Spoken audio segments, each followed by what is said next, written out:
và cho được lại phá cùng với cho cái ta sale á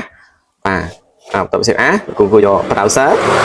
và ấy nè bây giờ lại nè và dừng chọn đặt được lấy nè và ưu thọ tập trong đặt lấy để đặt e và chu và đặt chu và ấy trong đặt là desktop dùng cho cái này sale style ប្រភេទ sale របស់យើងហើយយើងយក PDI ធម្មតាដូចគ្នាចឹងដែរមកបន្ទាប់ពីចូល PDI ហើយអ្វីដែលយើងចង់បានគឺយើងចង់បានទៅមួយទំព័រទេដែលបាទជា PDI យើងអត់ចង់បានទាំង9ទំព័រហ្នឹងទេបាទយើងចូល line នេះគូនោះណាកន្លែង option ជំរាបសួរលោកគ្រូនិងគ្រូនិងពុកម៉ែបងប្អូនទាំងអស់គ្នាថ្ងៃនេះផងដែរគឺខ្ញុំមានមេរៀនថ្មីមួយទៀតហើយទាក់ទងទៅនឹងការ save ឯកសារ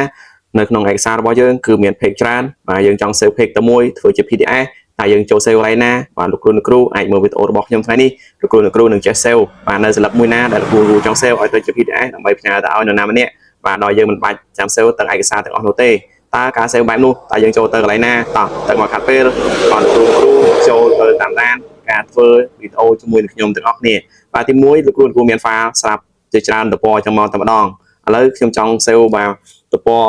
តាមមួយសន្លឹកទេដើម្បីឲ្យកើតទៅជា PDF ដើម្បីផ្ញើទៅឲ្យនរណាម្នាក់តោះមកកាន់ពេលបាទចូលទៅមើលទាំងអស់គ្នាជាដំបូងលោកគ្រូចូលទៅក្នុង file មកបាទយ៉ាងហ្នឹងកន្លែង file ខ្ញុំអត់ទៅទេខ្ញុំដោយសារកាមេរ៉ាខ្ញុំកាត់ជាប់បាទអ្នកគ្រូចូលទៅកន្លែង file មក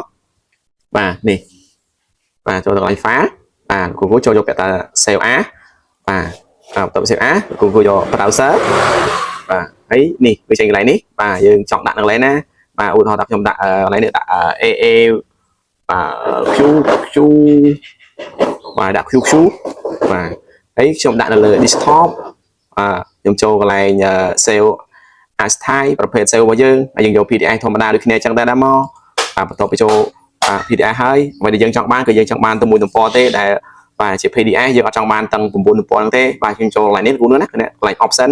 បាទកន្លែង option កន្លែងនេះហើយដែលជាកន្លែងសំខាន់ដែលយើងចង់បានបាទនេះ page rank បាទសិនជាយើងយកកន្លែង select all នេះបាទមកដល់កន្លែងនេះហើយគឺជាចំណុចសំខាន់ដែលយើងចង់បានបាទទំព័រមួយណាឲ្យទៅជា PDF បាទជាដំបូងឡើយគឺវាចុចនេះកន្លែងនេះកន្លែងគ្រីសនេះ all មានតែយើង save ទៅគឺបាទ PDF យើងគឺទាំងប្រមាណទំព័រគឺវារត់ទៅ PDF ទាំងគ្រប់ទំព័រនឹងតែម្ដងតែយើងចង់បានតែមួយទំព័រទេបងប្អូននេះលោកគ្រូនេះចូលកន្លែងមក page បាទ form បាទតម្រង page របស់យើងហ្នឹងបាទទំព័រទីម៉ានឧទាហរណ៍ខ្ញុំចង់បានទំព័រទី5បាទខ្ញុំចុចលេខ5បាទទៅទំព័រទីម៉ានទៅលេខ5បាទខ្ញុំដាក់លេខ5ទៀតអូខេបាទហើយយើងចុចអូខេ save មកតែម្ដងមកចាំមើល desktop របស់យើងតើវាបានដូចចិត្តដែលយើងចង់បានមែនឬទេតោះឥឡូវយើងបើកទៅក្នុង desktop របស់យើងម្ដងបាទយើង close ចោលមកបាទឥឡូវយើងមើលនេះជួលោកគ្រូនេះលោកគ្រូឃើញណាឥឡូវខ្ញុំចុចឃើញមកបាទនេះគេអត់បាទតែមួយទំព័រមកតែម្ដង